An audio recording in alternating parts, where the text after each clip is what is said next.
What's up, guys? We got two MMA cards this weekend, both on Saturday, starting with the PFL, headlining Francis Ngannou versus Renan Ferreira, and later that day, it's going to be the UFC, headlined by Anthony Hernandez and Michel Pereira. You got Cyborg on it, McKee, the undefeated Johnny Eblen, Paul Hughes is a good fighter, some undefeated prospects, and a shorter card altogether, whereas the UFC, it's one of the least stacked cards of the year. Honestly, the main event is good. Rafa versus Phillips is a good fight. Charles Johnson's on the card, going up against Mudaerji. Matthias Nicolau versus Austen, the fighter that dropped Umar. And Robelis Despaigne is the first fight on the entire card. And we're going to start with the UFC fights first, but I would say that the prospect of the night, the best prospect from both cards, is the undefeated 7-0 Ibragimov, who's only 20 years old, only has one decision win, a good striker, phenomenal grappler. He is absolutely a fighter to look out for in the featherweight division. The stake of the night is probably Daniel Pineda or Austen Lane. I have a feeling they'll keep around Austen Lane if he loses, more so than Daniel Pineda, because it's heavyweight. They need fighters. Whereas in the featherweight division, they don't need Daniel as much. So they're both coming off 2 losses in a row. Although Daniel is fighting pretty good opponents. Now he's going up against Darren Elkins. He lost to Nathaniel Wood, lost to Alex Caceres, lost to Cub Swanson, beat Herbert Burns, who is not in the UFC anymore. Daniel Pineda definitely needs a win. And then the fighter of the night is, of course, Francis Ngannou, the biggest star of both cards, the main attraction on Saturday, and arguably the best fighter on both cards as well. The banger of the night is that main event, Francis Ngannou versus Renan Ferreira. The fight probably isn't going past like 30 seconds, maybe a minute, with the way that both those guys fight. One punch knockout power, and Ngannou got knocked out. His chin probably isn't the same, so it's a very explosive fight that can end with one punch. And then the fight of the night, I think, is McKee versus Paul Hughes. That's the best fight out of both cards, the highest level fight. But shout out to Matthias Nicolau versus Austen Almabayev. That's a solid fight right there. And we're going to start with the UFC card. Robelis Despaigne versus Austen Lane. I'm going to go with Robelis Despaigne by knockout in the first round. Robelis Despaigne is just the better striker of the two. Austen Lane has good entries, right? Actually decent entries with his striking, but not great exits. And against someone long like Robelis, that can get him knocked out very easily. Trying to get in and out on that guy is going to be very, very difficult, unless he mixes up the wrestling, which is something he probably needs to do. He doesn't want to strike with Robelis too long. Austen Lane is very athletic, very fast for a heavyweight, and tall as well, almost as tall as Robelis, but he doesn't have the striking skill. He doesn't match the footwork or even some of the angles with the punches, right? Robelis is pretty decent going forward and backwards for a heavyweight. It could find counter shots or just combinations from better angles than Austen Lane. But Robelis lost some steam after losing to Acosta, but it was probably a good learning experience to be more patient. When he lost to Acosta, it wasn't that much of a technical error, even though that was there, but it was grounded upon him just not being patient enough, right? He went out there looking to knock that guy out right away. It was very similar to when Ngannou fought Stipe Miocic. Like, just had no respect for his opponent, thought he would get a quick knockout. The guy ate more punches than Robelis expected and mixed up his wrestling really well. Sometimes losing like that earlier in your career can really help elevate Robelis' game to the next level. It just depends if he knows the mistakes that he made against Acosta, not underestimating the opponent, and be more patient, be more of a veteran in that cage, because Robelis Despaigne has been in Taekwondo for a very long time. He should know how to be patient. He went far in the Olympics, so he does have the mentality, 100% has the mentality to stay composed and patient in front of his opponent. A lot of that is ingrained in Taekwondo. You need to be good at that in order to reach the highest levels,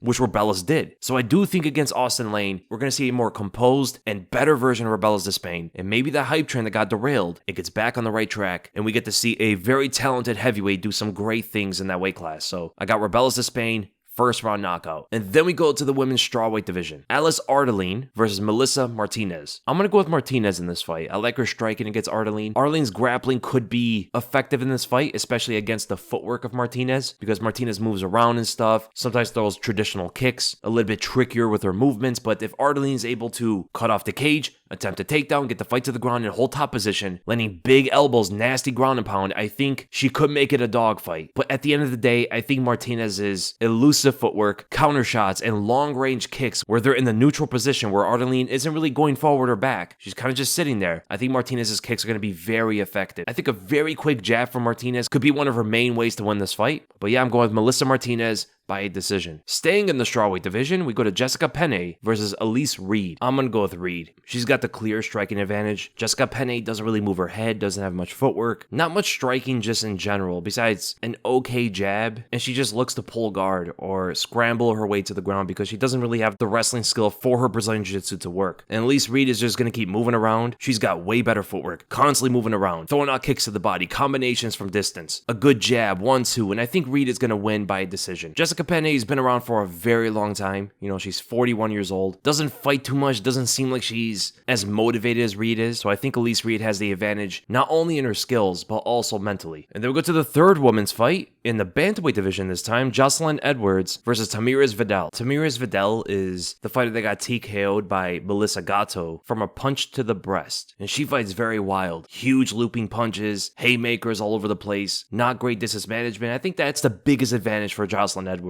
She's bigger, she's longer, way better distance management, better counter punches. Not going to be a great fight, but I think Edwards is going to win by a decision. And even on the ground, she reversed Aileen Perez and had her in a guillotine at one point too. So her grappling's not completely absent in this fight with Vidal. And then we go to the bantamweight division. Brad Katona versus John Matsumoto. I'm going to go with Matsumoto by a decision. It's hard to finish Katona because he is well-rounded. He stays defensively responsible for the most part. And it's an interesting fight because does Brad Katona want to stay on the feet or does he want to go to the ground? Matsumoto has extremely dangerous submissions. That's his main thing. Nasty chokes from guillotines to anacondas, Bravo chokes. And he's powerful in the stand-up as well. I don't think the fight is as one-sided as the odds are showing, right? The betting odds have it over a 2-1 favor for John Matsumoto. I think the fight is going to be very competitive. Just because Brad Katona, he's decent on the feet, he's better on the ground, he's got strong wrestling, and he's been in the UFC longer fighting better opponents. I mean, this guy fought Merab Dvalishvili back in 2019. Was in the Ultimate Fighter twice, so I don't think it's going to be an easy fight for John Matsumoto at all. But I like the power that he has in the striking, right? He's got really good kicks, nasty leg kicks, does get wild at times with his punches, but he's going to try to finish Katona at every part of that fight, whereas Katona is going to try to control the fight and get to a decision. And with the way that the scoring criteria is, it's going to favor Matsumoto's style more than Katona's. If you look at the way Katona stands, huge openings for body shots. He has a high guard and elbows flared out, not tucked in, defending his body. And Matsumoto has some nasty kicks. I can see a lot of big body shots from Matsumoto there. But I think Katona's going to take the fight to the ground, land some punches in the stand-up. Matsumoto landing bigger punches than him. Gets the guillotine a couple times. Katona's able to defend it. Lands some ground and pound, but Matsumoto constantly going for submissions off his back, and probably drops Katona later in the fight, winning by a decision. And then we go to Matthias Nicolau versus Asu Almabayev. Man, I think Nicolau is a very good fighter. Incredibly skilled, so much talent, amazing striker, but he just doesn't have a chin. And I think it's Asu's time. This is probably going to be the fight where Asu Almabayev shows how good he actually is. That guy swings his punches like he's trying to knock your head off your shoulders. The amount of leverage and weight that he throws behind his punches is absolutely absurd, and he's got good grappling to go with it. Good takedown defense, good takedowns himself, which could be a big thing against Nicolau as well. I think Nicolau will look good in the fight, land some jabs moving out laterally, try to line up some kicks to the body and then condition head kicks off of that. And as he's moving out at a certain angle, I see Almabayev connecting with a huge shot, KOing Matthias Nicolau in the second round. And that's the way that guy fights. That's the way Almabayev is going to get a lot of his wins. He might be losing in some exchanges against the more technical strikers, but finds that one big opening due to his precision and power and just KOs his opponent with a really good intercepting shot. So I'm going with Asu Almabayev by a second round knockout. And then we go to Darren Elkins versus Daniel Pineda. I'm going with the damage. Darren Elkins, man, even at 40 years old, Daniel Pineda's 39, so it's not gonna be that different, but Elkins, he's taking a lot of damage to that chin, but he's got the grappling. He submitted TJ Brown in his last fight, last year too, almost exactly a year ago. He submitted TJ Brown, who's a better striker than Daniel Pineda, and even though Daniel's a better grappler than TJ Brown, he's not on the level of Darren Elkins. He can't win that way. He needs to knock out Elkins. That's the way he would win the fight, because Daniel doesn't have great takedown defense. He's gotten taken down by almost everybody he's fought, and the only reason that he had some success against Nathaniel Wood is because Nathaniel Wood didn't take the fight to the ground at all. He didn't shoot a single takedown in that fight when he could have, and he would have made the fight a lot easier if he did. He was fighting Daniel Pineda on handicap and still won the fight. Darren Elkins ain't gonna do that. Darren Elkins is gonna take that fight to the ground immediately. He might get rocked in the fight, shows his heart like he always does, and gets another win by a decision. So I'm gonna go with Darren Elkins, winning this fight by a decision, landing ground and pound, going for submissions, being the better grappler of the two, and getting those takedowns, as Daniel Pineda has very bad takedown defense. But I do think that Daniel's gonna land a few good shots, maybe even rocking Darren Elkins at some point in the fight. So it might be like a 29-28 decision for Darren Elkins. Then we go to the bantamweight division. Brady Highstand versus Jake Hadley. You gotta go with Highstand. It's another similar kind of fight in a way. Jake Hadley doesn't have good takedown defense, and Highstand's a very, very good wrestler. This is a matchup made for Highstand to win. He's got nasty submissions, a really good takedown shot, and Jake Hadley will give up pressure to his opponent, which is this automatically makes the fight difficult for him. You can look at his last fight against Colin Loughran, moving backwards in that fight, looking for left hands, but the difference between Loughran and High-Stand is, well, there's a lot of differences. But High-Stand will shoot a takedown in the first 5 seconds of that fight, whereas Loughran will entertain the striking with Hadley. High-Stand does not want to be striking with Hadley without mixing up his takedowns. Then he could kind of,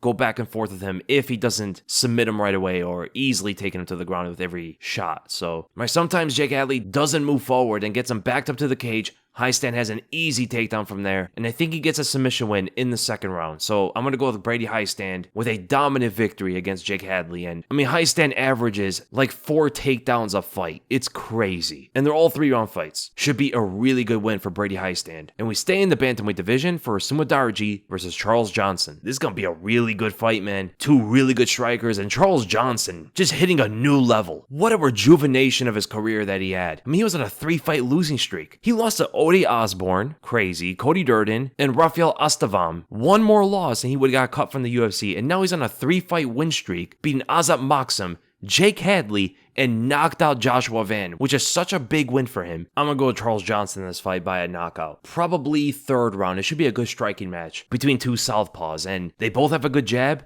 Mudaerji has a more bladed, wide stance, entering in and out with the jab, looking for the big left hand and throwing out some left high kicks, flying knees, and stuff like that. But Charles Johnson is way more technical. He has so much more variety to his skill set. The feints are on another level with Johnson. He has so many more options with the way that he throws a jab, always pumping it out there, doubling or even tripling up on the jab, feinting it out there, looking for the hook behind it or the left straight, fighting both stances. He might take the orthodox stance against Mudaerji, but that would open up the left hand of Mudaerji a lot more, right? The best weapon that he has. So if he takes the same stance, I think his jab is going to be the most effective thing in that fight, landing big body shots with the left straight and the left kick, and then eventually coming up to the head with the left hand, knocking out Mudaerji. This guy is something else now, man. Crazy how much better he looks out there now. Should be one of the best fights on the whole card. And then we go to the co-main event. Rob Font versus Kyler Phillips. I think Kyler Phillips wins that. The more well-rounded fighter, can strike, wrestle, and grapple, has better footwork, way better defense than Adrian Yanez did. And I picked Rob Font to be Adrian Yanez. This one is a much more difficult fight for Rob Font, right? Yanez boxed with him. That's kind of his style. Kyler Phillips is going to take him to the ground. He's going to mix up the wrestling, land some good shots in the feet as well, throw a lot of kicks and move around. I think the striking game plan for Kyler Phillips is just to throw a lot of kicks and move around. Don't stand in front of Rob Font. Don't exchange punches with him too much. And if he does, he has to mix those up with takedowns. I think he wins the fight by a decision like that. So constant movement, kicks, throw out maybe a 1-2 combination, takedown right after that, hold top position and win those rounds. So I'm going with Kyler Phillips by a decision. And then we go to the main event. Michel Pereira versus Anthony Hernandez. I'm going with Anthony Hernandez by a 3rd round submission for 2 main reasons: iron chin and mid-rounds pressure. Michel Pereira is going to slow down. He's never been 5 rounds before, and he's fighting a guy that might take his best shot and is also a better grappler. Michel Pereira did submit his last 2 opponents, but he doesn't grapple like Fluffy at all. Fluffy is better wrestling, better grappling,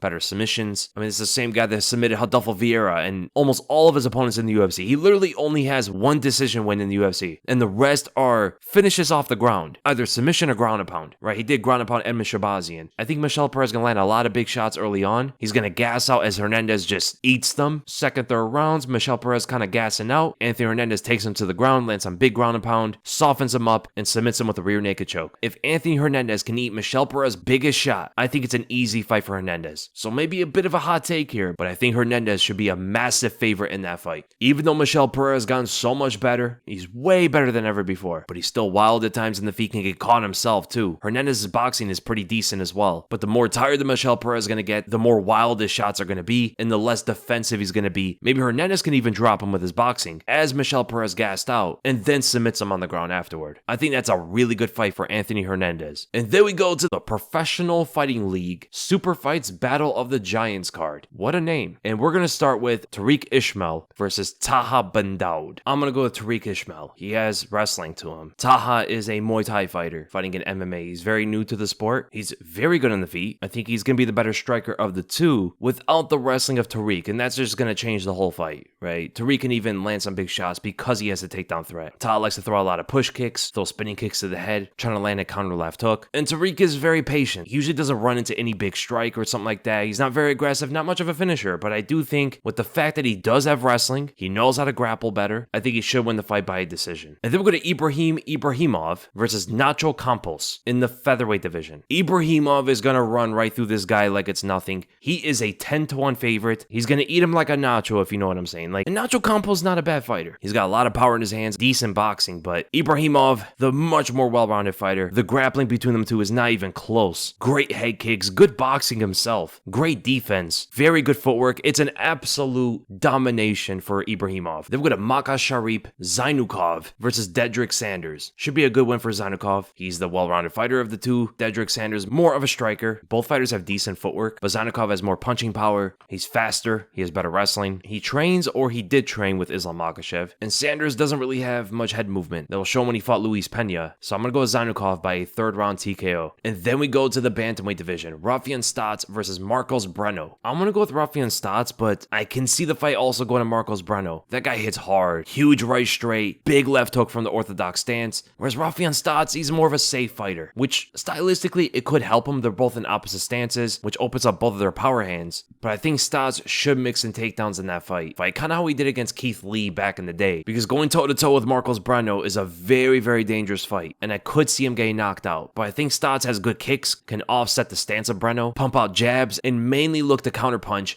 and set up takedowns. Marcos Breno has to put the pressure on Rafian Stotts. Fire down that right straight, put out a lot of feints forward, and always look for the counter left hook moving away. So enter in with the 1-2 and exit with a fading left hook, which I could see knocking out Rafian Stotts. But I'm going to go with Stotts by a decision. Not a confident pick whatsoever. They do have Stotts as over a 4-1 favorite. I don't agree with that, but should be an interesting fight. Then we go to the lightweight division. AJ McKee versus Paul Hughes. I'm going to go with AJ McKee, mainly because of the difference in grappling. Paul Hughes is the better striker in my opinion, because AJ McKee, he's good, but he gets off balance when he throws punches sometimes and just way overextends. Paul Hughes is a lot more composed with his Muay Thai skills, with his boxing skills. He evades the first punch well, but he gets hit by follow-up punches sometimes, so maybe the length of AJ McKee's power hand could land, but I see him getting the takedown and mainly just out-grappling Paul Hughes. Right? Paul Hughes is good on the ground as well. He's got nasty ground and pound on top. We don't see him on his back too often, but jumping up in competition from fighting Jordan Vucenic and Morgan Charrier, who are the best fighters that he beat, to AJ McKee is pretty big. AJ McKee is a top 10 lightweight in the world. With such good grappling, I think he takes Paul Hughes to the ground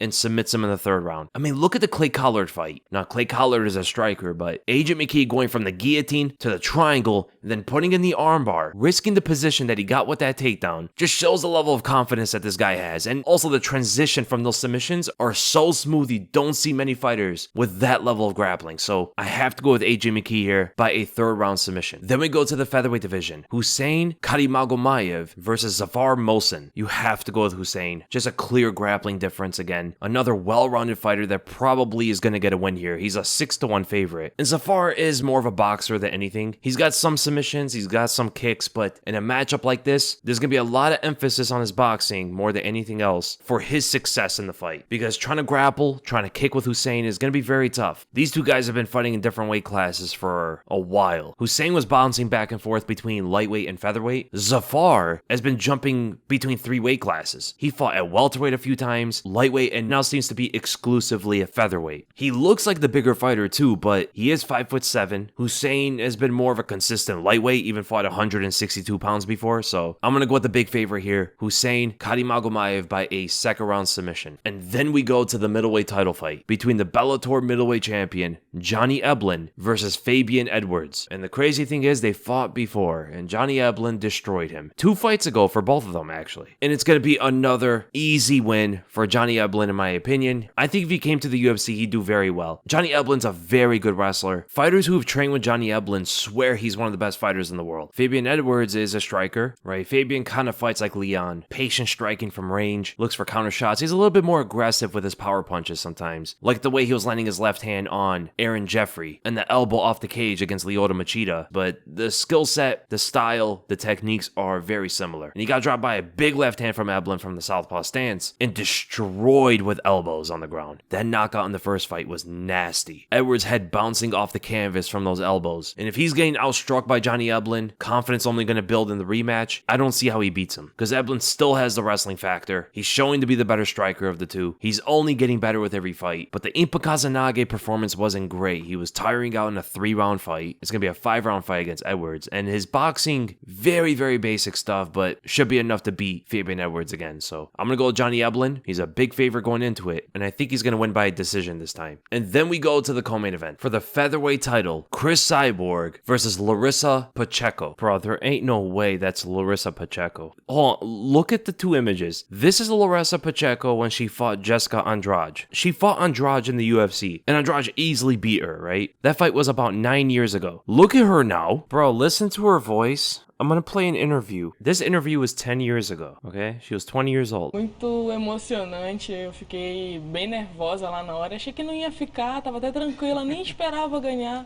E aí eu fiquei assim, meu Deus, foi eu e subi. Fiquei... Leva tempo pra cair a ficha assim? Listen to her voice now. Mas eu tô me acostumando ainda. Tudo que me trouxe até aqui, o sentimento de gratidão.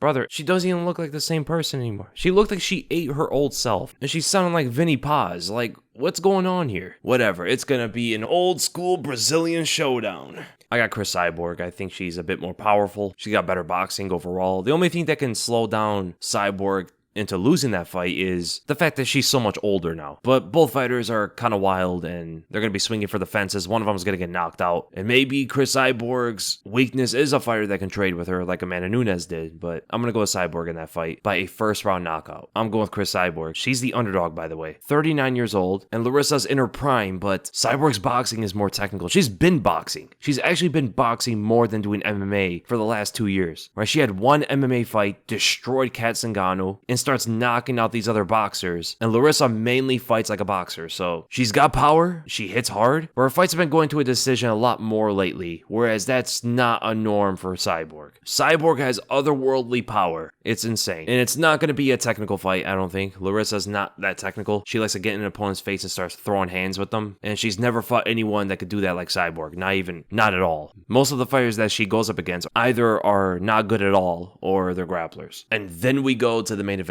Francis Ngannou versus Renan Ferreira for the heavyweight title. There ain't no 5 rounds. No 5 rounds needed. That fight is ending in the first. 100%. I see a knockout maybe a minute into the fight. There's no way. There's no way they land shots on each other and they don't get knocked out by it. These two hit so hard. With Ngannou being older and coming off a knockout loss, the first KO loss of his career, and it was a really bad one, right? Anthony Joshua dropped him 3 times, put him out cold with a huge shot. One of the biggest right overhands we've ever seen. And Renan Ferreira's in his prime, full of confidence. It's his moment, right? He has all this motivation because he'll never fight someone on the level of Ngannou ever again. If he doesn't get this win, he will never have a win like this ever in his entire career unless he goes to the UFC or something. But even over there, it's very different beating someone like Francis Ngannou. And Renan Ferreira also has one-punch knockout power. He's a bit more reckless. I think Ngannou has better boxing. He has higher fight IQ. He has really good leg kicks. The boxing training, I think, is going to help him in this fight. And he's fought better wrestlers in the past as well. Even though Renan Ferreira can take the fight to the ground and land some ground and pound, Ngannou has fought guys like Stipe Miocic and Curtis Blades who eclipse Renan Ferreira in all forms of wrestling. So I think it's going to be a striking match. I don't know how he's going to look after that knockout loss. I would love to see him win this fight, but that's a big Brazilian he's fighting, dude. I think he's going to throw a 1-2 at Ngannou, and Ngannou is going to counter him and knock him out, because the one thing about Renan Ferreira, he's very fast with his hands. He has good entries, but not great exits. And I think Ngannou avoids the 1-2, lands a counter punch, and KOs Renan Ferreira, falls up with one big ground and pound, and becomes the heavyweight champion. But here's the thing. Francis Ngannou is a 3-1 favorite. There's no way. There's no way he's a 3-1 favorite. He is one punch away from losing that fight. And he's also one punch away from winning that fight. This fight is very close to a 50-50. And the reason why I give the advantage to Francis because he has better boxing. But it's not so much better where that puncher's chance is not a thing, right? The puncher's chance in this fight is like a 40% for both fighters. And then the extra maybe 20% for Ngannou's chance of winning the fight is because he has an edge in boxing. But again, he's older, coming off a knockout loss. And Renan Ferreira's getting better in every single fight. So that's why I cannot have Ngannou as a 3-1 favorite. And looking at some of the bets here, so I would say Anthony Hernandez is a fighter to bet on. Really good odds there. minus 135. Kyler Phillips only for a parlay. I wouldn't do a straight bet on him. Charles Johnson, a decent straight bet, but better for a parlay. Brady Highstand, good either way, straight bet or parlay. Elise Reed is an interesting one. I do think she's going to win the fight, and the odds aren't bad either, so I could see maybe a straight bet or a parlay, but it is one worth thinking about. And then the PFL, Johnny Eblen, only parlay, too big of a gap there. Same with Hussein, only a parlay. Same with Zanukov, and same with Ibragimov. And you could put all those fighters I just mentioned in its own parlay, which would be massive, right? Or any kind of variation, maybe taking out a few dollars on a parlay like that. Could be pretty good. And the dog of the card is Cris Cyborg. She's the underdog going against Larissa Pacheco. She's really the only underdog that I think is going to win. And right now I'm doing pretty good in predictions. I'm at like 64% total correct picks and about 73% in confident picks. This was made by Scarlet King. He does a really good job of keeping track of everybody's predictions and everything. So this is before the last Fight Night card. Now I'm at 64%. And Locks is not a person that's just like the combination of like the confident picks of everybody. So it's just UFC 307 kind of wasn't a great card, right? The others were good. That one, not so much. I got 5 correct on that card and 7 incorrect. And then for the last Fight Night card, I went 9 out of 10. 9 fights correct out of 10 fights. So, and that's the end of the predictions, guys. I hope you guys enjoyed it. A lot of fights. That's like 20 fights total. It's crazy. But leave in the comments below, who do you think are going to win these fights? And I'll see you in the next video.